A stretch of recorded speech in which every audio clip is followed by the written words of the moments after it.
just kidding. I gotta tell it, bro. I gotta tell it. Okay, Raven. All right. Okay, Raven. I'm gonna go. I'm gonna take it over. Yeah. So we'll start with your 2022 MVP Open. Okay. You were on coverage. I was on coverage. And we didn't really see much of you that year, and there's a reason for that. Yeah.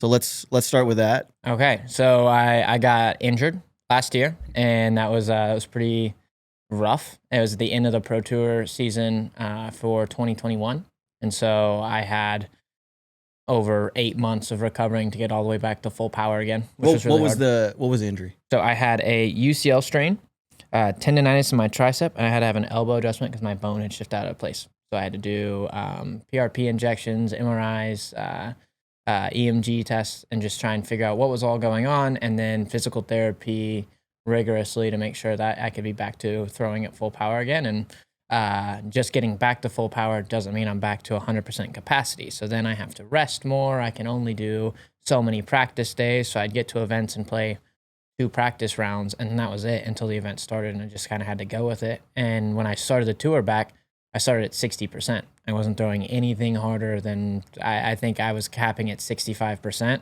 Then every 2 weeks I would add 5% to that and slowly build it up. So like Idlewild, when I came back, I was only throwing at 60%. And then European Open, I was at 65%. So it was like slowly building up, and eventually I was back to being able to throw full pace again, which was exciting, but I would still get more sore. It would still be a lot on my body, and I had to make sure I was still resting. So the rest of the season was pretty hard, but when I finally got back to like that full capacity where I could practice the amount of times I wanted to practice and play, that was for Green Mountain Championships and MVP Open.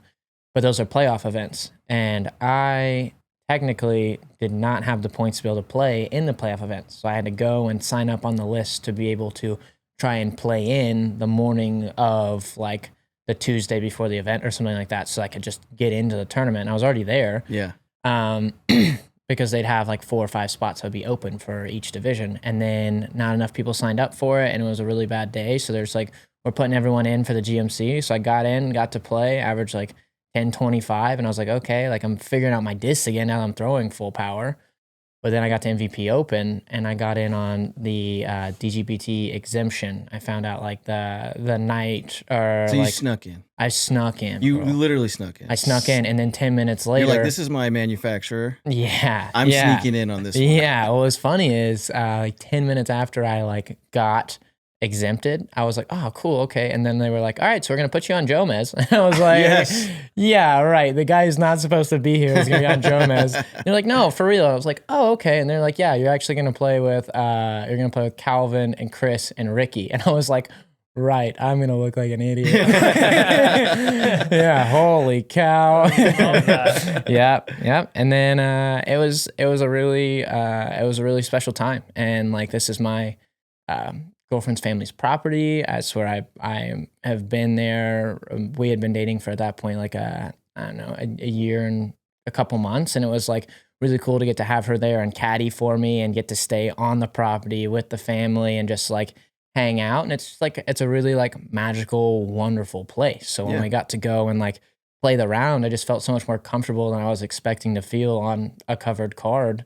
And then we went and so hold on real quick. Just, I didn't mean to interrupt. No, you're good. But we're talking about your girlfriend right now. Yeah. So why don't we kind of put it out there who she is? And I know that her family is definitely involved in disc golf. So a lot of people are definitely going to know, who these people are. So go ahead and introduce the world, which I'm sure you already know, but introduce the Lucky Ace world to your wonderful girlfriend. So who are we talking? So my girlfriend is Sarah Dodge. She is Steve Dodge's niece, and he's the one who started the Pro Tour. She's Todd Dodge's daughter, and Todd Dodge did a lot of filming for the early stages of covered disc golf. And so he traveled around, worked with the Pro Tour, filmed all over the place. And Sarah's been going up every year for the MVP Open for years and years. She missed a couple here and there, but that was just like an event that her family did. That was at their family Christmas tree farm, was a tournament that happened once a year. And it's just like a different environment for us because we are like, oh, this is MVP Open every year because we live in the disc golf world and she lives in the regular world that did disc golf once a year. And so it was really interesting. But She's like, these guys really like Christmas trees. Yeah. For those of y'all that don't know, the MapleHill is a property that they grow Christmas trees. And then I believe during the tournament, they're all there. Yeah. Correct. And then after the tournament, that is not correct. Yeah. No, Steve does not let you cut down Christmas trees that are on the course itself. Oh. Sometimes he'll let you pick out a couple, but like you're not allowed to hinder the course. The course.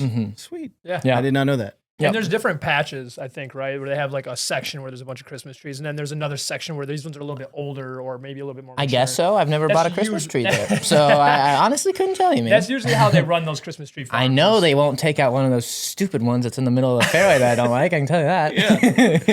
Behind every time. Yeah. Christmas trees. Welcome to episode 4. We're going to talk about Christmas trees. No, I'm just joking. Well, that's cool. I did not know actually that her family owned the property. Yeah. So her family owns it, and What a match made in heaven. MVP Open, MVP player, MVP girl. Oh my gosh! Pretty You're exciting. So good. Dude, Pretty exciting. I'm blushing, bro. Look at that. Brownie points. She's gonna love that. Oh, dude, that was awesome. Yeah. Nailed it. Yeah. Well, it was super fun, and it was really nice getting to have her caddy for the tournament when I was playing this past year, and it was crazy to just like be playing like that, and then just be like playing like I play comfortable golf, and it was really fun. And then that whole day when I was like leading after it was all over of like the first round, like the first time I'd been leading in a pro tour event ever, and it was just like, whoa, and everyone made me feel so good. They wanted to sign my disc. I had a big line of people, and it wasn't just for Paul and Ricky. Like they were like, yeah, we want you to sign my stuff. And I was like, Raven. You sure? And they're like, yeah, Bro, yeah, all we do. this in front of her and her family, and I mean, that's a pretty big deal, dude. I didn't really try and think about it like that. Well, of course not. It was just really nice getting to meet so many people that enjoyed what I was doing and enjoyed me having fun while I was playing disc golf, because that's one of my favorite parts of disc golf is being able to engage and interact with the fans and the people that are like there to appreciate what you're doing. And I think that's a really special thing, and MVP was a great place to be able to do that at. Now, speaking of the family there, they designed some kind of a board game, right? They did. So I don't think I've ever played it. Have we? What? That's how I met you guys. Oh, it is. What a great segue. Yeah. So Sarah's dad, Todd, and Steve, they came up with the disc golf game Birdie. And so it's a board game where you play as player cards, roll dice, and go through holes and play disc golf. And you play the same kind of rules as regular disc golf, but you're trying to get in as many shots as possible. Right. And there's different players that have different player cards. There's different cards that have different abilities, like however many dice you roll, do certain things. It's very interesting. But the first time that I went to MVP Open, I played that the first night that I stayed at the house, and it was like, and that was in like 2020, and I played with Todd. So I actually knew Todd for a year before I met Sarah, which was really fun. Yeah, and so we all played board games, Todd and Steve, the whole clan up there. But it was super fun just hanging out and playing Birdie. And that's got to be awesome for you, because as I've gotten to know you, super board game nerd. Oh, yeah. And I say like nerd in a good way. Yeah. Well, I don't look at it as a bad thing. Yeah. Yeah, we definitely rule the world. Yeah, there's a bunch of nerds here, dude. All the best movies, all the highest grossing movies, comic books. So we kind of rule right now. Yeah. Right on. Maybe not 20 years That's a good ago. point. But anyway. So yeah, I'm glad that Jason brought up the Birdie game, because it is kind of how we met. I know we met before that, but it's how we bonded. Yes. And the reason for that was because we were playing it completely wrong. What? In our eyes, it was right. I mean, I had like 10 aces before we met. You guys had your own made up rules and stuff that works. You added all your dice together, and I was like, you can't do that, man. And you're like, well, what do you know? I was like, well, I play with the owners. Like, they're the people that made the game, and I'm certain you can't do that. Yeah. Insert foot into mouth. It's like, all right, yeah. So we got a guy here who's played with the owner of the game. We should probably all just listen. We were so excited too. Oh my goodness. Because we had just started playing that game. Yeah. And I know you're telling us a story now. I honestly, even that day that you were showing us how to play, I didn't know that you'd actually played with the owner of the game. So in my mind, I was like, this guy doesn't know what he's talking about. You're like, bro, I have 10 aces. Yeah, I had like 10 aces. Who is he? He hasn't even aced once. Then I met you, and I haven't aced since, so I like the way I played the game better. Oh, man. No, but that was a great that was a great time. I remember that weekend. And it's that cold weekend. You brought the freezing rain. Oh yeah. Well, it was really beneficial because I sure as heck didn't know how to play in the wind, and all the Texas guys did. But when I got here and we played the Victoria Open, somehow I brought all the North Carolina storms. There was like an ice storm, and I knew how to play in the cold, so I ended up winning that one. It worked out. And that's where we met you. Yeah, I mean, you were in Houston. Mm-hmm. That's where we're out of. We didn't have the shop yet. Mm-hmm. We just had like we said before, the disc in front of the fireplace. Yep. Yeah. And a website. So it looked official, but it was really just discs in front of the fireplace. Yeah. So yeah, we met you then. You did win the Victoria Open. My first A-tier win ever. First A-tier win on ice. Mm-hmm. He did it on ice skates. Yeah. It was the most amazing thing I've ever seen in my life. Yeah. You've never seen me ice skate. That is not amazing. Yeah. I have a lot of bruises when I'm done ice skating. Yeah. It's tough. Mm-hmm. So, and that's funny you said 2 years, because I feel like we definitely dropped the ball in not getting you sooner. Oh yeah. I really feel that way. I honestly do. And I know when we talked, and we'll fast forward a little bit, because we first met, but then when we actually talked and sat down, it was already a year and a half into knowing each other, building that relationship. Yeah, it was about a year and a half at USDGC this last year. So yeah. Yeah. So when we went up there to North Carolina, me and Jason, I remember going up there. Yep. And Jason and I were like ready to have a great time, right? But we were also like, you know what, man? Like, let's take this opportunity and let's see if we can, maybe get some interest from a few big pros. And hopefully walk away from this with a pretty nice contract for somebody well known. And when we got up there, this is a cool story. This is a cool story. This is a really good story too, because obviously we knew Raven. Yeah, we were good friends with Raven. But we went up to USDGC to go and support Val, Mason, and Alexis. We knew you were from there, but it didn't click with me just yet, right? I think the day that we got there, or the day after? I think it was the day after we got there. So the day after we got there, me and Jason were just like so excited to go play disc golf in North Carolina. We hear so many great things about the courses, and we're looking up, and then like all these courses are rated great, right? Scrapyard, is that the course? Yep. We find Scrapyard, and we're like, awesome. Let's go play this course. It looks cool. We get there, huge mini going on. Parking lot was full. There was should have been like a C-tier everywhere. flex, man. I mean, there were so many people there, and I was just like, oh no, we got to hurry up. So we ran to like hole 9. Yeah, we just skipped into like whichever one was closest. He didn't remember. He didn't remember. Now. He didn't I remember. wasn't sure what you were talking about. Yeah. He's like, wait. Can't tell some stories. No, so we went to, I think it was hole 9 or 10, something like that, right? Finished the hole, went to the next hole. I threw a perfect shot. And it went in. Yeah, right. No, I'm just kidding. I didn't. I remember I did not throw a perfect shot. I remember hearing a tree while I was throwing my shot. You know what, man? Can I talk to you real quick? Yeah. No, so then we finished our second hole, and we see the group of guys about to start on, I don't know which hole it was, but there was somebody there, and Jason goes, is that Raven? Dude, I looked at Jay, and I was like, man, that just kind of looks like Raven right there.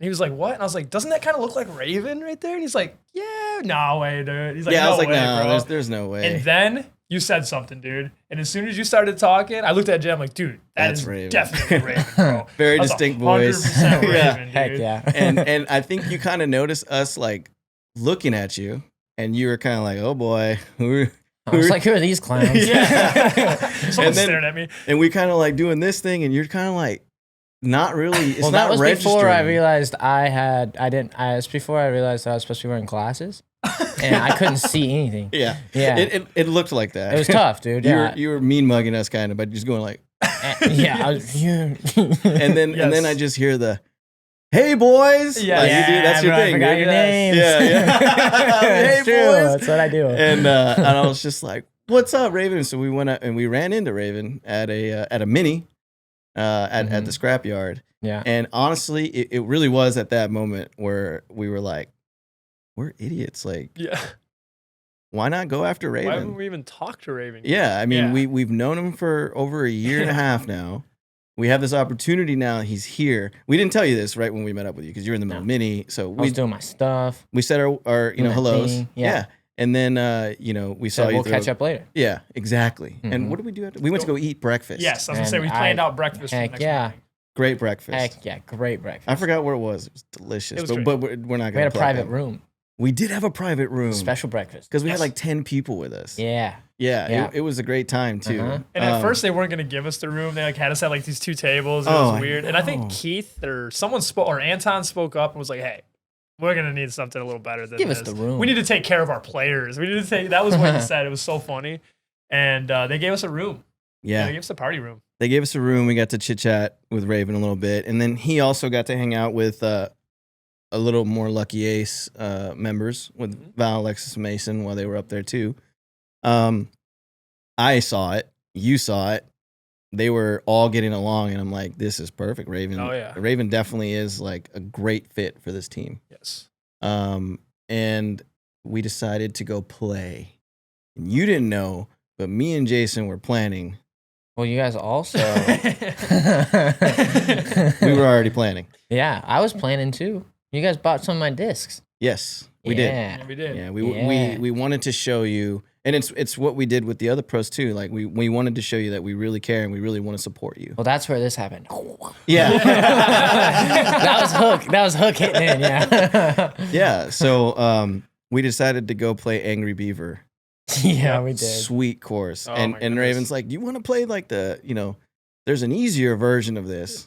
The not so angry beaver. Yes. Eager beaver. Eager beaver. Yeah. And I remember being like, look, we drove all the way from Texas. He's like, I'm not playing the easy course. I'm not playing the easy course. No pitch and And putt. for those of you that don't know, I retired as a pro a long time ago, so I played MA2 just for fun, So these courses are a little hard for me, but I don't mind. I play with these pros all the time, and I know my skill set, and it's not going to be the best. I'm still gonna have a great time. So we decided to play Angry Beaver, which is really hard. And I remember being so excited because we didn't even wait till we started, and I was just like, Raven, let's have a conversation. Let's have a conversation. And before we even teed off on hole 1, I think we had a discussion. Yeah. And I remember asking a certain question about your sponsorships. Yeah. And a little antenna on my head was like, bing, bing, bing. There's an opportunity here. Yeah. He is definitely looking to maybe grab a sponsorship from another shop. Mm-hmm. Me and Jason had already talked about this. And I remember the first thing I said to you was, Raven, I know we've known you for a long time. And I know you already have a sponsor. This is the only reason I hadn't asked. Have you ever looked at someone for the same way for so long and then just one day look at them a little different? Will you go to prom with us? Yeah. And it's funny because it's kind of like that. Like we've been through me and Jason have been through a couple of these conversations, and it is like that. Like asking a girl to prom. Do you like me? Check yes, no, maybe. I'll put a little extra That's work not how I in. ask girls to go to prom with me, man. Oh, yeah, me that was neither, just dude. me. Me neither. Yeah. You didn't have the little fortune teller thing? When were you going to prom? Were you like 9? Do you? Well, I'm a lot older than you, so maybe these things were in where I was in high school. Oh boy. Yes. So you're saying this on air. I didn't know that you were actually thinking about it before we even asked you. What? That Sponsoring you guys? Yeah, I didn't know that. Yep. Tell me. I want to hear. Please, I want to hear. Come on. Well, without making anyone else uncomfortable that I've been with before, Of course. Specifically like Skybreed, we had a good business. We had a great business deal. I was happy with it. All in all, it worked out really well. But at the end of the season, it was just time to part ways. We were on a 1-year contract, and I was looking for a more personable, for me at least, like brand. And I wanted to associate my brand and my business with people that I thought shared a very similar mindset. And it wasn't that I didn't think Skybreed was doing that at all, and not knocking Skybreed in the slightest. I don't want that to be taken the wrong way, but I have known you guys at this point for a year and a half, almost 2 years, and I like you guys. You guys have always had good rapport, good conversation. Just sitting at your guys' tent at USDGC when you guys were just talking to people is like one of those things. I'm like, this is the type of brand that I can grow with, not grow separately. And I think that, and not that Skybreed and I would do that, but I think that we were going to be more compatible over time. And it seemed like the best move when I was thinking about it, like I think that this is something that I want to be able to do, because at the end of the year, my contract for like retail sponsors up. So I'm interested in assessing all of my options, finding out what's gonna be best for me, and then going with that. Yeah. And you know, Raven never once said a bad word about Skybreed. He has always spoken about that's highest, not my style, man. the highest of that company, man. He's always propped them up, and that was the most important thing to him at first when we had that conversation, was that sure, we can have this conversation, but no steps are being taken until I get things handled with Skybreed and everything. So it's very important to him. I want to make sure that that's known. Yeah, and I guess shout out to Skybreed. I mean, they took care of this man for what, a year or two? We did 1 year, a solid year, and you know, I'm sure he appreciates everything they did for him. Heck yeah. And you know, I that's why I was so surprised, because like I was like, man, they're a good company. This is gonna be tough for us. Yep. But yes, we did have a relationship. It was a really good friendship. We had actually stayed together at Texas State the year before. Yeah. And we had an absolutely like unbelievable time with you. It was so much fun. It was our first time really getting to know you, because you were in Houston. We got to hang out with you when you were here a little bit. Yeah. We got to hang out with you in Victoria a little bit. Yeah. Yeah, that was fun. That was very fun. That was real fun. Yeah. And then after Victoria, we then decided like, hey, you know, let's go ahead and get a Airbnb, Texas States. Let's say Raven. Yeah. We got to hang out all weekend. You came and caddied for me. I did come and caddy. I got one of the sickest putts on film. Yeah. We'll post it. I hit like, we'll tag it in. We'll do that thing where we like put a video in the screen and we'll put it like right up in here. Dude, yeah, perfect. Shout out. Yeah, it'll be like right up in here. It's going on right now. Shout out to AJ, because he started doing that without me even noticing it. I figured. And I was rewatching the pod and I was just like, oh my God, he got it. This is what we're talking about. You're ace. Yes. I had on the like last episode. I hit like a 95-foot zinger. Yeah. And Jay's like, yes, dude. Because he didn't know. Because like when they're playing, you know what I'm saying? Like you don't want to put any pressure on a pro, especially in a pro tour event. Sure. So I was caddying for you. So I was trying to be super sneaky about the videos that I was taking. Yes. When I saw you getting ready for this putt, something just, it was a putt that I don't think anybody else would have made. But I was just, in my mind, I'm like, you know, I just seen this guy putt all weekend at the house, which I was the only one that got 2 points on you. Just wanted to throw that out there out of all the other guys. Anyway. No. You were hoping I didn't tell anybody about that. Cut that. I'm a great putter. Yeah. No, you are a good putter. But yeah, so I'd been seeing, so I was like, this guy's gonna nail this, and I need to get this on film. So he came back, and I was just like nonchalantly, just kind of waiting, got his disc, and then I pulled out my phone, and then boom, AJ, right there. Yeah, that happened. I was so excited. I think I was more excited than you. You were very excited. So I was walking excited. it in because I knew it was going in, and you were like, "Oh my God, it's happening!" So you know what? That's one of my favorite things about you. What? And I remember you told me about that was whenever you do your step putt, which you do so well. I think you're one of the only people that I always see walking in. I mean, and you told me confidence. Yeah, you got to have the confidence. Yeah. And I think you're probably, and I don't care if there is another person better, but I'm going to say you're probably the best circle 2 putter in the game. I'm not going to say that, but you know, I mean, I think so. I believe in myself, but I'm not going to sit here and say that I'm better than other people. I may make more here and there, but I don't think that inherently makes me better. Yeah, I agree. I know what you're saying. There are a lot of people that are very good at circle 2. Sure. Something I'm also very strong at. Yes. Yeah. You're the best. Okay, so that weekend when we got to really get to know you, I think that was the beginning. That was the start of the relationship with Lucky Absolutely. Ace. Absolutely. So I think even that night we were all playing birdie and hanging out, I was like, man, this is a really cool group of people, and you had to be cool enough for me to even want to stay in Airbnb with you guys. So like that was next level. I was like, dang, they don't even know how to play board games. This is great. I'm gonna whoop them in board games all week. Like, we are staying in an Airbnb. Yeah. And then, dude, when you were teaching us at the hotel that one night, when we were like trying to get a bunch of people into one room, and I was like, no, we had to go in the lounge. I was like, no, I'm gonna go ask if we can just play in the lobby. Yeah. And so we all went down to the lobby, and we had 2 boards of birdie running at the same time, and Raven was bouncing back and forth and teaching everybody. Where they did the breakfast, where they do the breakfast place. Yes. Yeah, that was exciting. Yeah, and he was bouncing back and forth, teaching everybody how to play, catching people violating rules. Oh, and yeah. He's like This the was referee, after bro. you won. Yeah, this is after I'd won the. Yeah. This is right after you won the Victoria. That was a big day for me because that, honestly, just on a fun like side note for a second, that was one of those like I had just made this big leap to go on tour. I'd left college with like a year left. We had just started COVID learning, and so it was all online, and it was like coming to a point where I just wasn't retaining the information the same, and I wanted to go to school and enjoy everything that I was taking, doing all that, and that was one of those things that was just very difficult. To really retain all of it.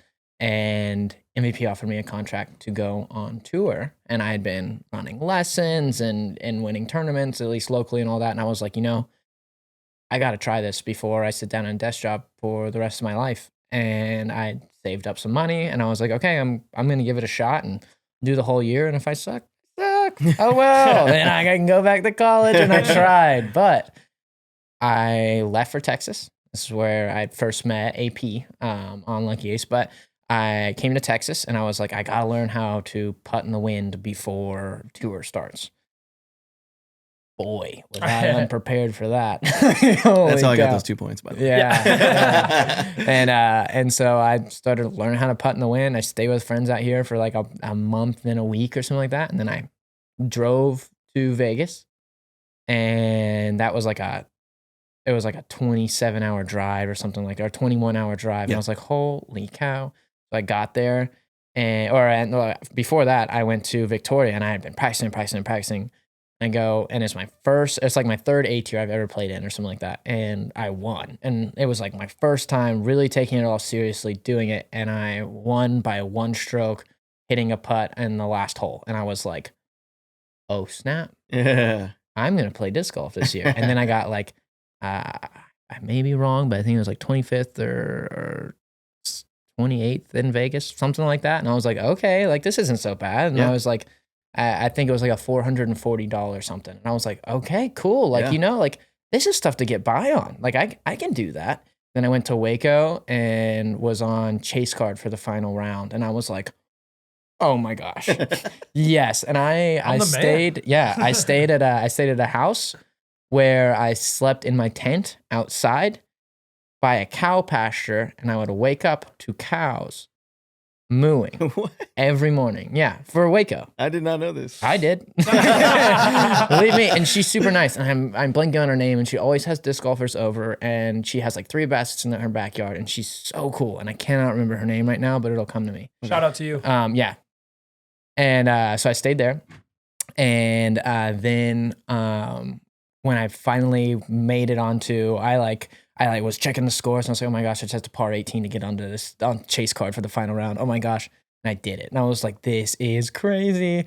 And I hadn't missed a circle 1 putt all tournament, hadn't thrown it out of bounds yet. In the first hole, I missed a 15-footer. In the second hole, I threw it straight out of bounds. And I was like, well, I got my first coverage out of the way. Yep. And I rallied towards the end and made some cool highlight putts, but it cracked me up that I was like, all right, I did it. But then for the rest of the season, played fairly well and bounced up. There were a couple of tournaments that weren't my best, but I played some pretty good ones. And then Des Moines Challenge is where I broke out for sure. And that was like, okay, this is gonna be a lot of fun. I love it. Yeah. And I love the fact you mentioned highlight putts because you have a lot. Yeah. Some. And with the highlight putts birthed this Ravenhood.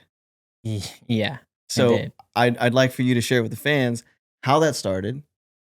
Okay. Where it started and who deemed you Ravenhood. Yeah, okay. Deal. So Albert Tom is a good buddy of mine, and the bazooka. He is known as the bazooka, the full Estonian tank. He's ripped. And he's a big guy. Yeah, He is a big guy. Terrible Call of Duty player. Yes, I want all. Hope he doesn't watch this actually, because he's not that bad. Did he win the distance championship? No, I think he didn't. No, I think he didn't, but he threw the shot. farthest shot though, because Albert is awesome. That's what I thought. But anyway, getting back to the story, Raven. My fault. This is the ADD podcast, in case everybody doesn't forget. Me and Jason have bad ADD. So Albert and I we're good buddies, but he had just gone back to Estonia to practice for some tournaments out there. And so he wasn't at MVP Open the 2021. And I was on the DGN featured card for that with Paul and Eagle and Garrett, I think. Garrett Gerthy's someone. I can't remember. And we were having a lot of fun, but Eagle and I were in a pretty big battle. But I told Albert before that, I was like, hey man, like if I hit any putts, like big putts this week, I'll do a celebration for you. And I freaking threw it out of bounds on hole 8 with the 8 holes, all those guys. I threw it out of bounds. I had to go to the drop zone. And I made the putt, and I was like, oh, heck yes. As soon as I let go, I was like, I did it. Oh, I was playing with James Conrad, not Garrett Gerthy. And I made the putt. I was like, heck yeah. And I go over there and pick it up, and I completely forget to do a celebration. Completely. And I was like, oh my God, okay, dude. Did you know what you were going to do? Huh? Did you know what celebration you were going to do? Yes, you did. Anthony, my older brother, and I, it was so funny because I was like picking my celebration of what I wanted to do. And I was like, I'm gonna get crafty. I wasn't sure if I was gonna do something in the moment. And literally Anthony texted me like 20 minutes later and he was like, dude, if you ever hit a big putt, like maybe we should do a bow and arrow or something like that. And I was like, that would be really good. I was honestly thinking about that. And so that's the one I set on. I made the circle 2 putt on 8 for par.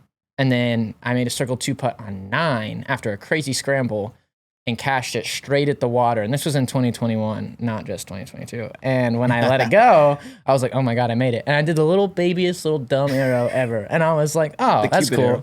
And Nate Doss was like, that's so cool. He did a bow and arrow thing. And I was like, yeah, that was me being really nervous because I didn't think I had the swagger to pull it off. Like shaking with the bow. Like, oh God, okay. But then we get to the castle hole. And Paul and I were talking about the bow and arrow celebration. And I was like, well, that's just not going to do Albert justice. And I told him I was going to do this. And so I go up there and I threw my tee shot on 10 on the castle hole and I smoked it. And I got up there and I was still like 50 short. And I was like, all right, cool. Go. And Paul's like, all right, if you do it, like you got to pull out finger guns. You got to do something. We're going to slowly like build it up through the ages. It's like, that's a really good idea. And when I let that putt go, I was like, oh my God, I cashed it. Blacked out, looked straight at Paul and just give the biggest bow and arrow I've ever done in my life, just straight at it. And he was like, well, way to take it through the ages there, man. Civilization, quick. Yeah. So that was pretty funny. So that's where it started, but the name. Now the name, I did all of that again this year in 2022 where I made a putt on 8 from like 45 feet for birdie. Then on hole 9, and I checked with the camera guy to make sure that was going and cashed like a 45-footer.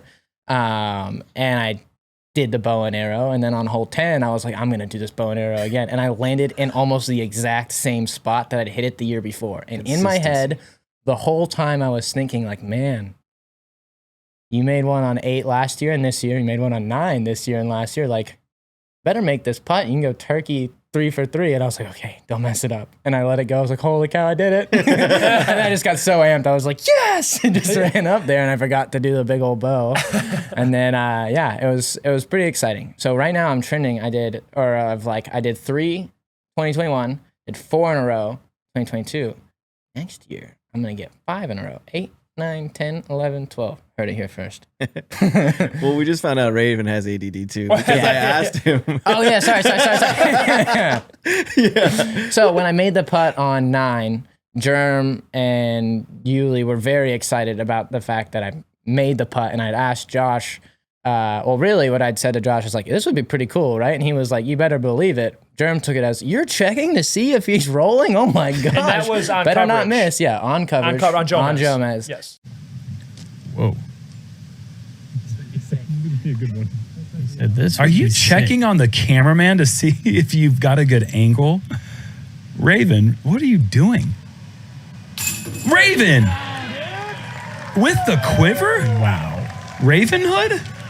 Look at what the heck just happened? I think around it. I think he just went Ravenhood. Can we tell him that he's not supposed to run that? He hearted that. Yeah, he did. What? And when I made that, Jerem lost it. And he was like, Ravenhood. Oh my gosh, Ravenhood. And I was like, well, thanks, man. Like, I appreciate it. So I made a stamp that says Ravenhood, and it is awesome. Yes. Mm-hmm. It is. Mm-hmm. And I bet you, we could find something here that has. Oh, hey, just so happened that we had one right over here.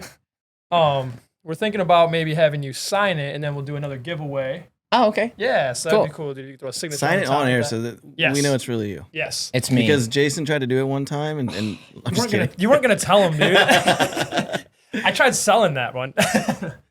So while he's signing it, this is the second disc that you've signed for Jason. Hey. Oh, yeah. Yeah. Yeah. And the other one was a glitch. And yeah, the other one was my disc that you signed, but it wasn't for you. It was for me. You signed it. So there's a hole at Little Egypt here in Texas, Houston.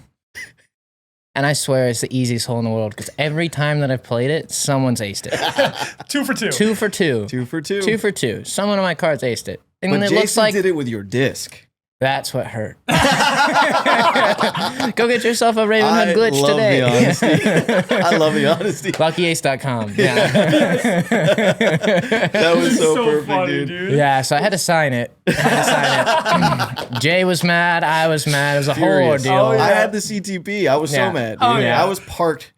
I threw a Oh, yeah. terrible shot. It actually ended up being just fine, but Yeah. I swear it's the easiest hole ever. Like, I think the card average so far is like less than 2. It's Yes. like 1.95 or something like that. It's It's ridiculous. so funny. And Mm-hmm. we didn't want to give Jason. I didn't want to give Jason any credit because the last time I got an ace that was that short, Mm-hmm. he didn't even clap. Yeah, he didn't. Well, he didn't even do a bow and arrow, so I just stared at him. You didn't even do the bow and arrow. I know, dude. The I definitely- opportunity I was had- there. He did one of these. Drop the ball, bro. Yes, I did. I was like, bro, it's 210 feet. Solid. Dude, I was flexing, and the only thing I was thinking was like, man, I just watched that Raven fly. Man. It was a Right pretty into cool the fly. hole. I'm not gonna lie. Like we're giving him a lot of trash talk, but It was about as pretty, pure as it comes. It was They're pretty jealous. cool. Yeah, a little bit. It was cool. It was cool flight. It was honestly, it was a very special moment because it's my first ace this year. I have a bunch of aces usually throughout the year or we get you not, for that. taking in video and stuff. But for that to be with Raven in town, and I've just kind of like really leaned into the glitch, kind of like especially on like little turnover shots or little panic shots. It was just where- because you were there. He's never thrown that disc. It was the first time I threw it actually. That day. I think that makes it more impressive. So let's let him have this one. Okay. But in order to like throw that shot in front of Raven, you have to be kind of confident. you know? I think Jason was Well, it was most funny. excited about that. Because Oh, on the yeah. hole before, he busted it out and he was like, I was just trying to show off for you, I man. did literally Then he said that. hit the first tree, and then the next time he aced it. And I was like, son of a Yeah, so gun. that I think I hit the first tree too, I think and my disc split. bro, Split right you hit in the half, first tree yeah. and broke your disc in half, Oh. dude. that was the funniest thing I'd seen in so long. It was not the funniest. It was thing. great. It was my favorite disc. It was so eventful that day. There was an ace and broken discs, and Raven shot 5 down. I shot 5 down His with shots goal. like that. Yeah, with shots like With shots this. like that, you'll see the video. Yeah, there's a video out there. Yeah. You'll see it. Yeah. Yeah, no. So that was a ton of fun, man. Thank you again for signing the disc. I Yes. think you want to do the same thing. What do you mean? Do we tell people their favorite ace story again, or do Oh, we I switch it think, up on them? I think maybe we have people tell us their favorite celebration. Ooh. Yeah. So I need to get like an arsenal of celebrations so no, I can not appease your, everyone. Like their favorite Oh, okay. celebration across the board, like the Right on. coolest thing they've ever saw. And know then what you'll I mean? pick which one. Hey, That I have to do. and Yeah. then you know what? Oh, that you have to do. Ooh. Yes. Yes. Oh, this is for the disc. Yeah. Yeah. Right on. Yeah. I thought that was cool too, though. Yeah, you know. I mean, but whatever. Rebrand his. Yes. Yeah. I think if they were to choose their favorite celebration, then Raven picks, and Raven will obviously you pick it. can't pick yours. Well, you can unless if they make If it you cool. do, you're a suck up and it doesn't count. Yes, I like it. Yeah, if you pick Raven celebration, you better have another celebration in there too. Yeah. So yeah, pick that. We'll do it the end of next week. Yeah. We'll give the podcast about a week to roll, and then we'll do the draw the end of next week. We'll make a post so we can put the exact date on there. Absolutely. So just be on the lookout for that Lucky Ace disc. Yep, and the podcast drops on Monday, so be on the lookout for the pod, and then look for the deets on the giveaway. Yes, sir. So we also wanted to talk about like your interaction with fans and how you like really built your brand, and kind of as we're going into the celebration stuff, like how you built your brand off of interacting with fans and camera time, where sure you have the moment to yourself, but you like to involve everyone else around you. And that, I'll tell you, that's growing the sport. Yeah. And before you do answer, that was a big point of getting you on the team. We were like, look, man, Raven, you see the way he interacts. And you mentioned when you were talking about your bow and arrow story, that you had to check with the camera guy. That's something that I have not seen from any other player. Hey, and I'll tell you something else about that. I had a guy in here 2 weeks ago, and I was talking about you coming to town, and he goes, "Oh, dude, that video of when he told the cameraman to watch him make that putt." So Yes. that's a moment, bro. Yeah. Yeah. And then another one where I seen you in the woods a little bit. You're kind of in the brush, and you're in there, and then you turn around, you see the camera guy, and you're like, "Oh, you're here too?" That was at Des Moines. Yeah, I apologized to him. I was like, I'm sorry you're here, man. Like, I did not mean to throw it this far into the woods. If I had my choice, I'd be in the green right now, Yes. but whatever. And they love keeping those clips on coverage because it's popular with people. Sure. I mean, the way that the fans interact with your interactions is awesome. It's a very like personable, and it's relatable for a lot of people. A little bit silly, a little bit like happy, and you don't see that a lot in disc golf. You see a lot of seriousness. You see a lot of people that are competing. Hey, and it's a very serious thing. Well, I'll elaborate. I'll cut in there then that like I want it to be very clear that this is the way that I act and it's who I am, and it does not take away from my ability to play disc golf. It doesn't mean that I'm not competitive. It doesn't mean any of that. I am competitive, and I save all of my competitive energy for disc golf, but I play comfortable, and I have a lot of fun, and I love when other people are there to enjoy, not just me, but the group of people that I'm playing with enjoy our craft and what we work really hard to do. And in this day and age, it's not about just being the best player in the world, because there are a lot of best player in the world. Like, there are just so many people that can be good every single weekend. It's not. It is now about establishing a brand, becoming a business, figuring out what works for you, and growing yourself, paired with companies, doing all of that within the disc golf world. And I can look at the best players in the world, and they all play a certain way, right? They all have their different styles, their own different things. I found that I can be top 25 and kill it at that, and that's totally fine. And I'm going to push myself to try and be the best without question. I'm also finding a way to market myself that's not just as a very serious, I'm trying to be the best, because there are hundreds and hundreds of people out there that want to do that. And I found a way to not have to change anything about myself and market that. And I enjoy being me, and I enjoy having fun, and I enjoy having people excited when I'm playing a sport. Like, how fun is that? And so it's nice to be able to engage with fans, and it's something that you're going to give people memories and experiences that they probably weren't going to get with other pros and other things. And that's something that people don't forget for. Like when I went back to Des Moines this year, after I had my breakout there last year, and that was after Worlds getting 21st too. So I was like, I started getting a little bit of notoriety there, but then in Des Moines, the fans were amazing. I was hanging out, chatting, applauding everyone, just like really thankful and apologizing for the fact that I was going to have to take a while because I got stuck in some bushes and things like that. Just like all kinds of stuff. And the Des Moines fans were amazing. And when I came back this year and I was getting ready to throw on their island hole 5, I think they have like stands and stands of people that are there. And it's the first thing that's said when I get up there, and there's like a group of us, and they go, "Iowa loves you, Raven." And it was just one of those like, man, that's a really special thing. And I very much love my life, and I love being able to make an impact on other people's lives in a very positive way. And I don't see myself playing a sport for the rest of my life where I'm not enjoying it. So I'm going to go out there and I'm going to enjoy it, and I'm going to love it. If people love that, awesome. If they don't, doesn't hurt my feelings too much. It's okay. I'm going to play my way, and I'm going to enjoy every second of it.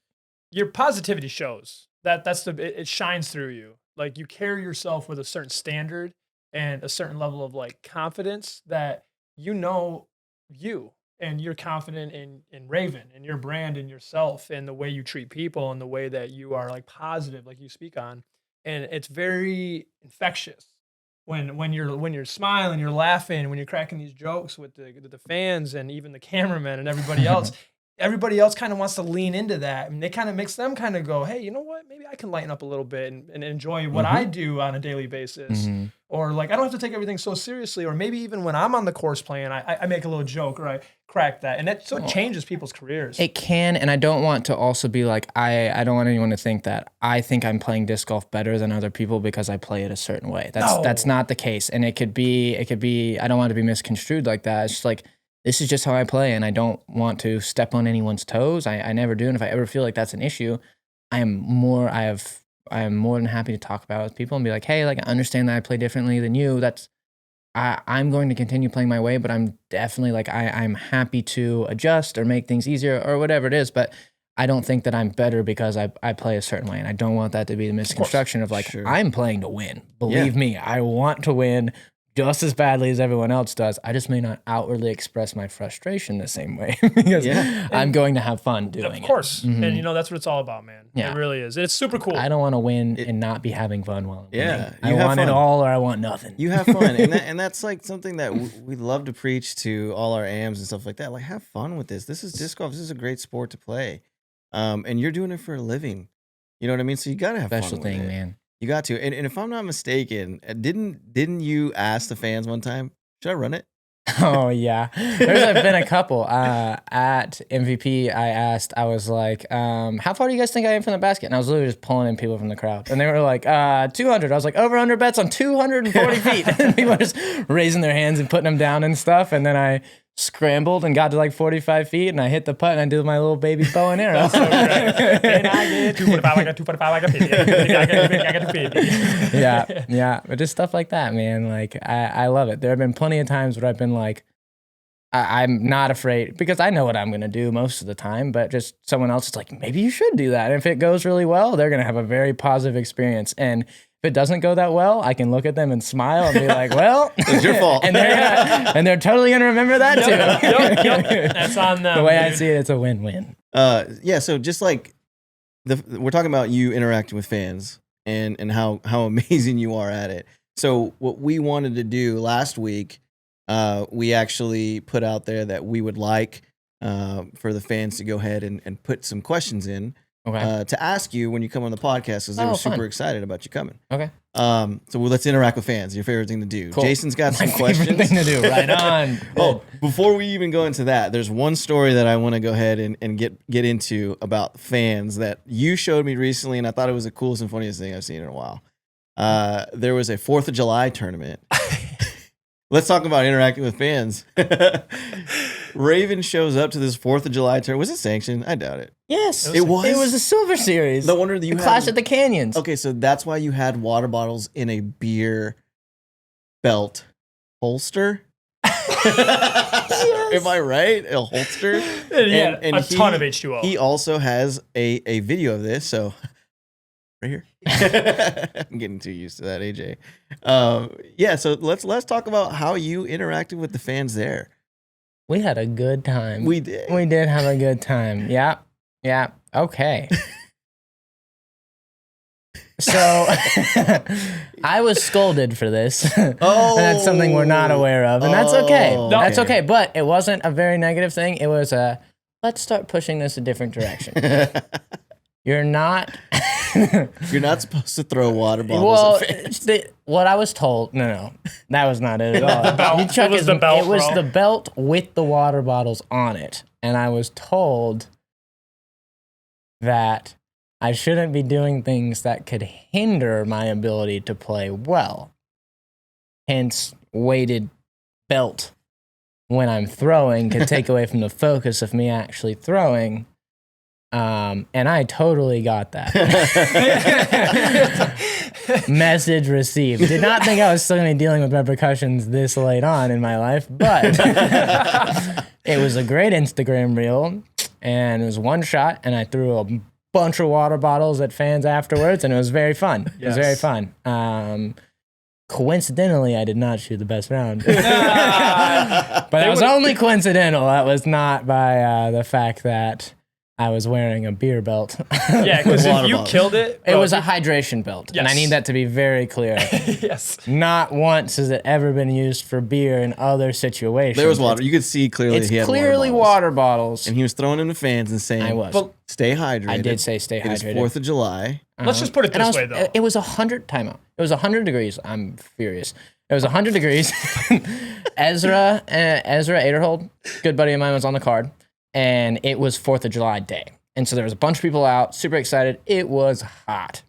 And so I was really just trying to look out for You were looking out everybody. for your And I fans. wanted everyone, well, actually Ezra's fans, because at that point I didn't have many. So I was making sure they were staying hydrated. Yes. Yeah, but I won some fans that day. Yeah, I Yes. bet you did. Long haul, pretty good decision. Do I still think it was a good decision for where I'm at now? Probably not the best, but But let's just put it this way: if you would have killed it that day, part of my history. bro, Yeah. Well, it's a high Do you know risk, how low many reward hydration- situation. that's true. Do you know how many hydration belts we would have sold Raven's Yes. logo on it? Yes. It just says America on it. It's just an American flag beer belt. All right, so let's get into this first question here. Yeah, yeah. I Let's like go. the hydration belt, by the way. Thank you. That's what I meant. So, Justin Richmond asked, "At what point did you realize you were good enough to compete at a touring level?" Okay, so COVID had hit, and all of my classes went to online. So I started marketing myself for. I was doing a lot of lessons, and I was doing 10, 15 lessons a week a lot of times, and then I would play in tournaments on the weekends, and I was winning more money on the weekends just from the tournaments than I was getting my whole week at my actual job before lessons. And so then I was like, you know what? Like, I'm going to step away from my actual job, build my schedule for my lessons the way I want it to be, and then sometimes run 30 in a week if I wanted to, and then would just practice and play for the weekends. Sure. And it was like, that was great. I loved that.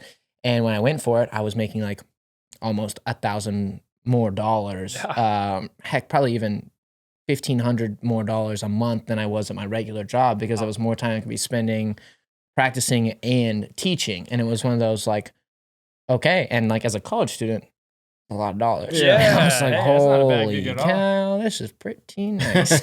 So I started doing that and I got real good. And then at one point I won 5 tournaments in a row, I think, or 4 tournaments in a row. And I was like, I'm going to be pretty good at this game. I should probably start thinking about bigger, a greater direction. How old were you? 22? 22. Pretty young. 21? Pretty young. 21. 21. 21. And then 21. I got the contract, went on tour, turned 22, and started. Nice. Mhm. Nice. Thank you, Justin. Appreciate you, brother. Yep. Steven Shannon, what player did you look up to before going pro? Ricky, 100%, hands down. No Ricky- hesitation. Ricky was my hero. Still is. Great guy. Love that. Great guy. Shout out to you, Ricky. Good fella. I played with him. I remember because Ricky's been like my childhood hero. I've been watching disc golf since you could watch it on VHS. So I have like all of these guys. I was so starstruck to begin the year. I was like, oh man. Like, yeah. And then my 2 favorite people were Ricky and Calvin. And I was like, oh snap. And my second tournament of the whole pro tour, I was on Chase Card, filmed with Gatekeeper. Check them out. With Ricky and Calvin. And I was like, Welcome to the Pro Tour. yeah, I was like, okay, there's no chance I play good, right? I hope they don't think I suck. And then I parked the first hole. I was like, oh, baby, I'm in business. Here And we then I go. freaking whiffed. It's over. It's all over. They think I'm terrible. Really high lows there. Awesome, man. Well, thank you, Steven. Actually, I think we got one more from Steven. How are you involved in the community besides disc golf? Okay, so besides question. playing disc golf, I'm involved in a lot of like, besides specifically like me playing, I've helped teach a lot of different people.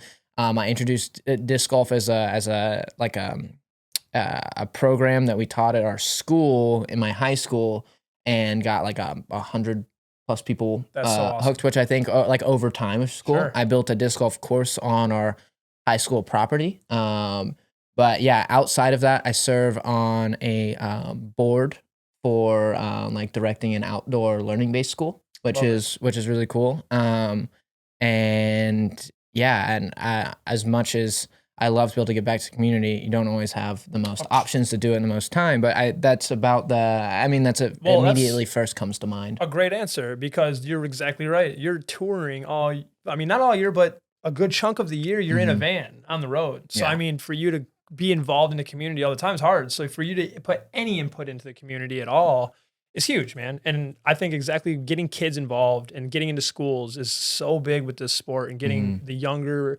age group of people into it is going to be what grows the sport the most. Absolutely. So I've done several classes for groups of kids as well. My mom runs a school, and so I've been able to help teach disc golf at different points and stuff like that. Yeah. But yeah. I've seen you do a lot of work with kids. I remember even when we were talking about Texas States, when you stayed with us at the Airbnb, there was a couple of times where you actually did a FaceTime lesson with Walter.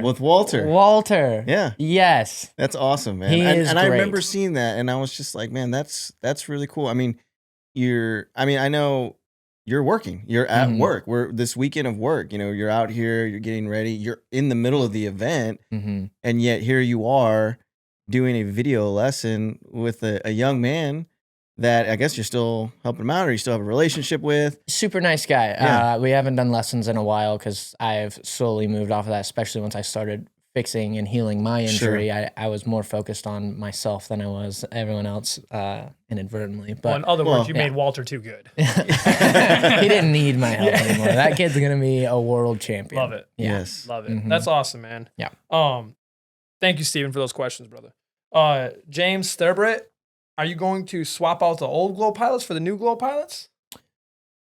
Have you seen my orange Glow Pilot? That thing is never coming out of the bag. That wasn't a lot. I throw it so much more than any other disc. However, that being said, new Glow Pilots look very, very exciting. Ooh. And I'm definitely going to have some. Will they eventually make it into the bag? I think so, but I like to work this in over a little bit of time. I don't like to just chuck them in and be like, all right, here we go. So I hope so. Awesome. I think that they will over time. Awesome. Thank you, James. Chris Brilski, do you actually bow hunt? Not well. The answer you gave online was brilliant. I be hunting birdies. He said birdies and baskets. Yeah, birdies and baskets. Dude. It was perfect. Nailed it. Yeah. Thank you, Chris. That was a good question. Yeah. And then Brandon's got a couple questions as well. How do you assess what to work on in field work? Okay, that's a really good one. Brandon Ramos, I'm sorry. Brandon, that's a great question. And it's something that not a lot of people think about when they go and do field work. They think that they just need to go and throw. Keep it together. I'm sorry.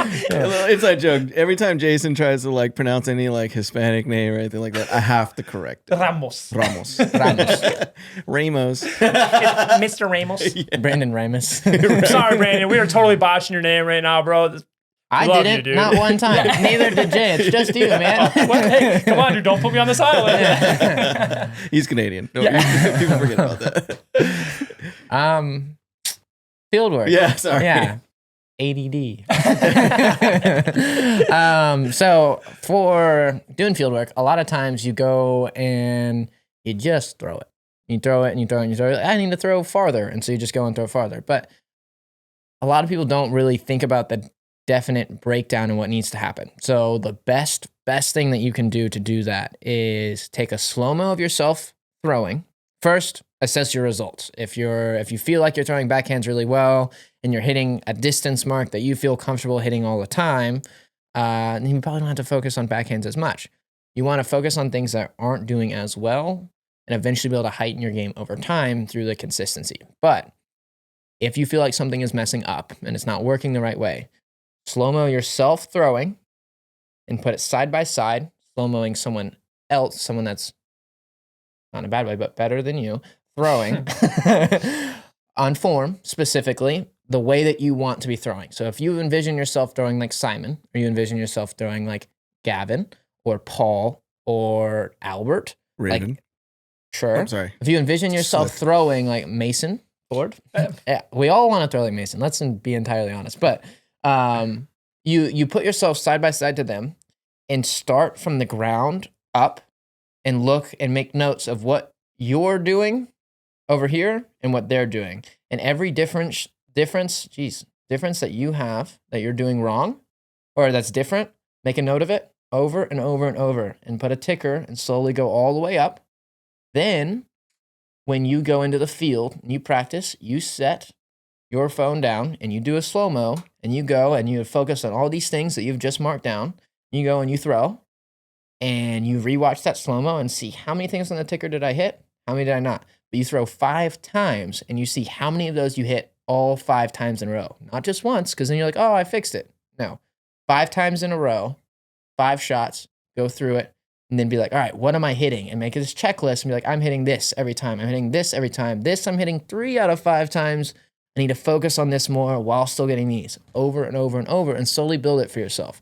So find weaknesses in your game, places that you feel like you're struggling, especially in field work, and go and repeat that over and over and over until the form looks smooth. And if you're focused on results, if you're being results-based, place cones in a 30-foot circle, like a 30-foot radius, so I guess 60 feet across, and put that however much your distance is that you're feeling uncomfortable at, and throw 20 shots and give yourself a point every time that you stick it in, and every time that you don't, it's -1 point. And so it's a good learning piece, and it allows you to set personal records. So I used to keep a chalkboard of this stuff, of my like records for what it was. I did putting specifically, but I'd have like putting chalkboard, my personal record, what I tried to beat every time that I went out and putted. Same thing, I'd keep my fieldwork stuff on there too. Like, oh, I hit 450 in the circle, this many, and this was my points for it out of 20 shots or something like that. And that's like an important thing because over time, you're not playing the game against other people, you're playing against yourself. And it's a big old cliche, but you're playing disc golf against yourself. There's no one sitting here telling you what you have to do every time. You have to push you. And that's the best way to do it, at least the way that I do it and found the most results. That's great. No, that's all great. Yeah. Press the record button on that. Great job. Yeah. That was good. Great job, Brandon. And the last question from, how did this get in here? Well, I got to ask it now. Is Brandon wants to know, is mayonnaise an instrument? You know, dude, you were cool. It's a condiment. Yes. And I eat it on a lot of sandwiches. So you do enjoy mayonnaise? On my fries as well. Well, hey, have you ever sung because you enjoyed mayonnaise so much? Is this a joke I'm not getting? Am I missing why we're talking about No, mayonnaise? it was a very random question, and I was trying to figure out how we can make this into a musical instrument. And it was the most random question out of everything we got, so we had to ask it. It was something that was, Brandon had 2 great questions. One was kind of the same as something else. So Brandon, you're like 66% cool. Yeah. See, maybe he's like 90% cool because he gave us like 2 really educated questions, and then he gave us one that was like totally off the wall that we were looking for because we did say some silly questions. And yeah. So mayonnaise, not an instrument. Condiment. If you're playing mayonnaise, I think you're doing something wrong. Yeah. I'm so confused. Yeah, me too. I have no idea what's going on. Yeah, I'm not really sure. It's perfect. I feel kind of like a doofus. Yeah. Awesome, man. Well, that's all I've got for questions-wise. Thank you all for submitting your questions, and we'll be doing this again in the future, so make sure that when we got interviews coming up to be on the lookout for the questionnaire. Yeah. Thank you, Raven. And you know, you continue to ask questions on the YouTube, under the comments. Yeah. Raven, like you said, he'll be here till the 21st. I'm sure we'll have him on another pod or 2. Absolutely. And if you've got questions for us, if you've got questions for Lucky Ace that you want us to ask other players, whether even if they're not the touring players, if they're Justin about course stuff, if it's Debbie about San Antonio's disc golf, maybe it's Alan Jansen about different minis that are going on in San Antonio, or, you know, just anybody that has a question for anything Lucky Ace, go ahead, shoot it at us. Shoot it in the comments. Yeah. We wanna interact more with the fans, much like Raven does. We'll throw water bottles at you. We're inspired. Oh, I don't do that anymore. That needs to be very clear. I think there's a safety protocol in order now. It's got to have like a Raven clause. Stop throwing water bottles at the fans. So I think that's the Ravenhood, man. We went through the hood. Let's just say Ravenhood Part 1. Yes. Because I feel like we have so much more to talk about, and yet I know we're like well over an hour. And I feel like we haven't really even touched on a lot of things. Oh, boy. Yeah. It's going to pick me apart, huh? Yeah. Well, while you're here, I mean, we have to. Right. So, another thing that we would like to do, and I haven't asked you, but I know you're going to be cool with it. I'd love to do Not cool with it. Sorry, I was gonna what see if was you could it? teach me how to putt. You took 2 points from me. You don't get any tips now. No, I'd love to do a meet and greet. Okay. I think we could have our first meet and greet here at the shop. Yep. With Raven. Maybe I think the best time would be during one of your Wednesday putting nights. Love it. Sure. You're so good. Come up to a putting night. Yes. Yeah. Come up to a putting night. It'll Yeah. be Come on super up. fun. Every Check it out. Wednesday we have putting nights with Mr. Have a Great Day May 8th. He I think we touched on it last time, but I'll say it again. He puts together four sections. And each one does kind of resemble a hole on tour. And Let's tap into that a little bit. What you're talking about. Yeah, go ahead. I actually had someone approach me that go for it. wants to kind of work and help, maybe make them a little bit more iconic. Yeah. Maybe make them like the actual bamboo hole. Yeah. And like the cakes at Eagles Crossing for the elevated basket. Yeah. And maybe the mozzarella sticks for the other one. And then we figure out something for the other. And that was your idea. Yeah. So I saw Jason doing it, and I was like, dude, that reminds me of the Mott sticks. Like, and he was just like, that's what it is. Yeah. And I was like, that's a great idea. I'm glad I thought of it. Yeah. Inside joke. We said all the time. That's our joke. But yeah, no, it is a great idea. And Raven, when he got here, he literally didn't even come to the house. He rolled up from North Carolina here at the shop. 16 and a half hour drive. Yeah. And then I think he got the bounty. I think that He set the record. Set the record. set the He record, set the record. right out of his van. Yeah. Beat AP by one? Oh, don't do No. that to AP. I did beat AP by 1, but I won the thing by more than 1. That's right, because you played another round. That's right. Well, Raven, again, thank you so much for coming on. I'm going to give you an opportunity to shout out sponsors and all that, Okay. but I want to first give you an opportunity to apologize to a group of friends that you are missing out on tonight. I have a bunch of text messages from my friends that are upset that I am not playing video games with them tonight. Oh, They're very mad. Yeah, They're that's very mad. that's Because every Tuesday night, I'm supposed, the way that I get to stay in touch with my friends back home when I get to be on the road is we all play Warzone together and cross-platform, and we get to play and hang out and spend time together. And this is shot on a Tuesday.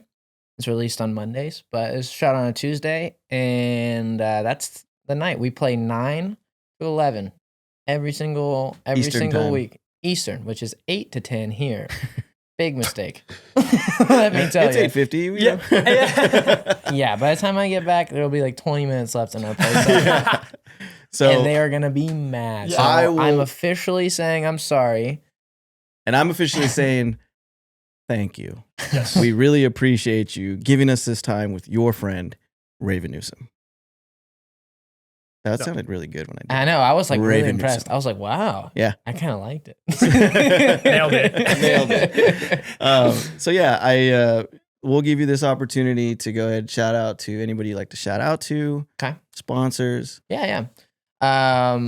Biggest sponsor that I can ask for. MVP Disc Sports. They're incredible. Can you edit that out and say Lucky Ace? Just kidding. Second biggest sponsor. No, I'm kidding. No, No, I didn't mean to but- interrupt. No, you're Because good. that's important. Go ahead. MVP Disc Sports has been amazing, and they are doing really incredible things, and they have taken care of me, and I am excited to be working with them for the foreseeable future. This is going to be an amazing journey, and I have nothing but love and kindness for MVP because they have shown nothing but that for me, and that is incredible. Obviously, you guys, Lucky Ace Disc, it's awesome. They've been so kind, and they're gonna sit here and be like, "Oh yeah, make fun of me," but like, there are so many nice things that they've done. I'm literally staying at Jay's house, and we'll be here for another 2.5 weeks. Like, I just drove down here, and he's like, "Yeah, come stay. Like, whatever. Like, come here."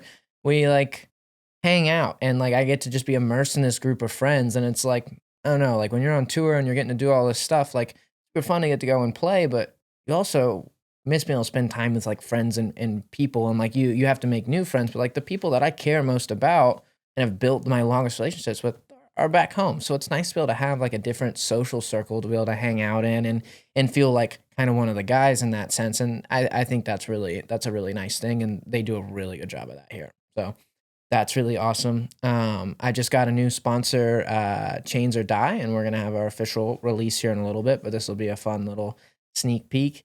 But his name is Howie, and he runs a dyeing company in it dyes and retails this, but he is up in Pittsburgh area. And so he does, he's got some really cool dye work that he's done, and he just made a cool stencil with my Ravenhood stuff. It's got my face on it. It's awesome. He put it on a bunch of discs that I'm going to be using. So some of those will be on coverage this year. And what's the name of his retail shop? Chains or Dye, DYE. And it's online, yeah. So he's got online, and I think he's doing a brick and mortar. He may already have one. I'm pretty sure it's predominantly online as of right now, but that brick and mortar is in the near future. But yeah, and so that's really exciting, and he has just been awesome and super nice guy. He let me stay with him for Pittsburgh or the Butler County Classic last year for free in the basement. We hung out. I stayed upstairs, but in the basement there was he's got a basket back there, and we'd putt for hours down there, and it was great. It was great. So Howie's a really good dude. And then Drive Bags, who make some of the best chalk bags around, let me tell you. It's awesome. They give me grip all over the place, and they have these markers. I don't know how to say that right, but it's like a resin that you can put your fingers on, and when you grip your disc, you get grip even when it's pouring rain. You can drench the whole disc in water, have the resin thing, and put it on, and you can go and throw it like 400 feet. Wow. I'm serious. It is super cool. Game changer in the water. I need to remember to use it more. Could use it today. Yep. And then Michael Kirsch is an incredible sponsor. He is a mortgage lender out of Raleigh. So if anybody needs to get their mortgage lending done, I'm telling you, he is the disc golf supporting guy. He helps with leagues down there. He's super nice, even though he's out of state. I'm telling you, look him up, use him. He's awesome. And it's Michael Kirsch, yourfavoриtemortgagelender.com. And he is incredible and just an all around really, really good guy. And we want to do business with people that are good people. And that's the kind of business people I found throughout my life, and Michael's a good dude.